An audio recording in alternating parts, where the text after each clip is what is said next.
Hello everyone and welcome back to the Miser's Guide to Evony. In this video I'm going to be talking about the PvP Siege March. I will start off by saying the PvP Siege March is not something that I use because I don't have a general for it and I don't have an extra preset, so there's a lot of stuff that's really working against me there. Eventually I'll set one up, but for the purposes of this video, I'm going to be creating something and it's not something I usually use. But there is going to be some valuable information here and some considerations for you if you are creating a PvP Siege March. I'll start off the video by just giving my standard disclaimer for this series where I'll say that the information here is simplified and incomplete because there's a whole lot of variables to really everything I'm talking about. So it doesn't make sense to talk about it for hours, so we're going to shrink it down to 10 to 15 minutes or so. This information in here is also speculative knowledge. It's information that is my own experiences and discussions I've had with people, things I've experimented with, that sort of thing. So it's not concrete knowledge that's produced by Evony. We don't have that information, so it's pretty much just guesswork. Educated just guesswork, but guesswork nonetheless. And it could also become obsolete, if there are updates that change the way that things work. I don't anticipate those, but it could happen, so pay attention to that. You'll also find that different players have different interpretations, and some people will absolutely not agree with what I'm saying, and that's perfectly fine. This is foundational knowledge, so it should give you an understanding of the general way things work here, and take it from there and gain some extra information if you need to. But at the very least, I hope to get you started in thinking how your marches would look like, and hopefully take away some valuable information as well. Okay, for the PvP Siege March, we're going to talk about the field of battle where the siege are actually shining at the start of the battle, and we're going to talk about the troop type, what they're good at, what they're not good at, including the march, what the march is good at, what the march is not so good at, and lastly, I'll set up an example of a preset that you might set up for your PvP Siege March. So here's the field of battle. We start off with both of the players on opposite sides of the field of battle, and we've already talked in previous videos about the way that speed works for units and the way that range works, and that really comes into play for every unit, but none more so than siege units. So let's say one round has passed in battle.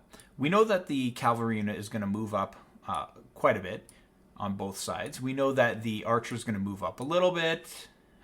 The ground is going to move up quite a bit, but not as much as the cavalry. So let's say about there. And the siege units will have moved up a tiny bit. They don't have a whole lot of speed. We don't want them to have a lot of speed. But it's going to look something like this after one round. Now, what's interesting about siege is they have a massive range to them. So they have very little speed, but a huge amount of range. And I'm just going to open up an example of a siege troop. I'm going to have to go to view, I guess, here. I'm going to scroll all the way over here to tier 14, which have the highest range of all. They have 2,178 range. So what that means is very early in combat, and one of the early rounds, probably the first or the second, they are now in range of other troops. So the siege, what you'll find happening is siege will attack siege. They'll pick the highest threat unit, which is other siege. So immediately your siege are just going to start attacking the other siege. There are a couple factors, and I'm going to talk about them in a second. But once they are in range, your siege will attack. Okay. So, what also happens, I was about to skip forward, but I don't want to miss something very important here. What also happens is it's based off of tiers. So you have like tier 14 siege are attacking tier 14 siege, tier 13 are attacking tier 13, and working all the way down. And remember that when a tier gets wiped out, like in that zipper kind of visualization that I had earlier, when a piece gets a piece gets knocked out, like one of the tiers gets knocked out for your opponent, your troops that would normally be attacking that tier now move to the next tier, so it kind of doubles up in that approach. Okay. Let's move forward in our discussion, and I'm going to talk about a few things again before we do our preset. So the siege unit itself, if we look at their stats, the attack is okay, slightly less than ground, but I think out of all units, the siege unit is the worst attack. The worst defense, the worst everything except for range and load. So they have pretty terrible stats overall. And these are my stats, like my personal stats before percentage buffs and stuff. So this is where they're at, but they are pretty low in comparison to other units that you've seen in the previous videos. And that is compensated for by the range. But one thing you really got to keep in mind is the range is a huge factor in this. So just the fact that they get to attack earlier is more than makes up for the fact that they have a very much lowered attack compared to other units. Some notes about the units. Well, siege attacks siege. I've already mentioned that. And then when the enemy's siege is dead, whether it's by layers or not, they attack other troops. There's some interesting things to note as well. There were some changes to sieges recently where the ranges of earlier units were dropped. So you'll notice that the range, for example, of tier 1 catapults is 1400 and 1400. I'm just going to scroll through here. So it's 1400 for these units, and then it goes up a little bit. So you can check these out yourself, but it's the only unit I think that actually, I'll check archers, I'm not quite sure, but I think it's the only unit that scales in terms of range so dramatically, at least, for the lower tiers. And they did that purposefully because when the range was a little less spread out like that, what would happen is people would be able to send these siege bombs of tier 1 siege, and they would wipe out, if they had really strong siege stats, the tier 1 would wipe out the layers of their opponent, and then it would start doing that snowballing effect that I was talking about before. So the tier 1 would wipe out the tier 1, and then they'd be able to just move on to higher priority troops, and they'd be dealing a lot of damage, for example, to tier 14 units, and all you would lose is tier 1 units. And so you would lose like 10 million power, and you would kill maybe 80 million power. And several attacks of that can really, really hurt somebody. Okay, here's a quick look at range just as a comparison, and you'll see how it's, look at that. The range is 500 for a level 4, and then you look all the way at a tier 14, and it's still 500.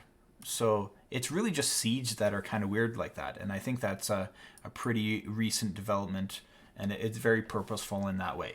Now, there's also another thing that is very important to note, and this is absolutely crucial. I'll note this because a lot of people don't recognize how important this is. Ranged units, like the ranged archer units, they can get a range bonus, as well as the siege machine can get a range bonus. For ranged archers, I don't know if it's as significant as it is for siege, just because of the way that the battle system works. It's good. I will never say it's not good. But I don't know if the ranged one for archers is like absolutely mandatory. But in my opinion, the siege one is absolutely mandatory. You should have siege machine range bonus. Absolutely, it's so crucial to have that book on your wall general. And you should also have the siege machine attack range plus 10% on your ring. You have to have those. Otherwise, you're very easily exploitable by the siege march that I'm going to be talking about, because their siege will be able to attack your siege first, and that can be devastating. So you want to make sure you have maximum range for your siege. It's getting late. you want to make sure you have maximum range for your siege, or else you are vulnerable. And that's both offensive and defensive. You really, really need to have that. So if you are attacking with a PvP siege attack, you want to make sure that you have that ring equipped and you have that book so that your range is matching at least matching or exceeding the opponent. Otherwise, you're going to get decimated. Your thing will just splat and you'll lose everything and do very little. Okay, so that's some important stuff that is said. Strengths of the PvP Siege March. First, it's not really something that you're going to expect. I'm going to wipe out my enemy by sending siege at them. They don't have huge stats. They don't have huge attack, defense, and HP. When you send a Siege March, usually you expect to lose. Don't expect to come out winning in terms of like taking out all the enemies. However, a good Siege March can win in terms of power. And what I mean by that is you will still lose the battle, but you might lose significantly less power than your enemy. In something like Battlefield, where your troops are going to be replenished at the end of the battle anyway, this can be a very effective way at getting points. You can attack with a PvP Siege March and lose tens of millions, but get 100 million kills worth of power. So it can be very, very effective if done right. All right. Let's say siege are sometimes effective in softening up enemy targets. So if your enemy has a lot of siege, what happens, in my experience, is if they have a lot of siege to defend and they are not vulnerable due to range and so on, their defensive siege are going to wipe out your siege layers in any march that you send at them. So like even if it's layers or even if you send a siege attack, they're going to wipe it out because they just have the numbers. And then once they do, let's say you sent an archer rally at a player that has a lot of siege. Your siege layers are going to get decimated, and then those siege that are defending are now going to start attacking your archers, making them a whole lot less effective. One way to combat that and to try to eliminate the threat there is you could do solo attacks or even a siege rally if absolutely necessary, where you wipe out the enemy's siege. Once their siege layers have been reduced, their siege can't do that damage to your archers or your other troops, and then they're a whole lot more vulnerable. So siege are an excellent way sometimes to soften up an enemy target that is a lot more difficult to break than normal. This only really happens when they have a lot of siege. Otherwise, you might want to exploit them in another way. You'll never send a siege march to take out somebody that's ground heavy or cavalry heavy or archer heavy. There are just better ways to do it. You'd only really do it if they have a lot of siege. All right. Weaknesses. I just said that. If there's a lot of cavalry or ground, you're pretty vulnerable. Siege are not very powerful units. They have the range advantage, but once they lose that advantage because ground or cavalry have cross-field battle, they get completely wiped out very, very quickly. So keep that in mind. Okay, now we're on to the part where we get to set up the preset. And my quick disclaimer here is that there's no absolutely perfect preset. Everything is situational. Everything depends on your enemy and depends on yourself. There's a lot of variables and there's too much to discuss in the video, but it should give you an idea of roughly what to do. And the realistic answer that I always say is that the layers have to exist. They have to exist, but they don't necessarily have to be thousands or 2,000s. And actually this video, this March preset that I'm going to show you is kind of different than the ones that I've done in the past just because of the way the battle mechanics work. All right, so this preset is not going to be very effective against an enemy that has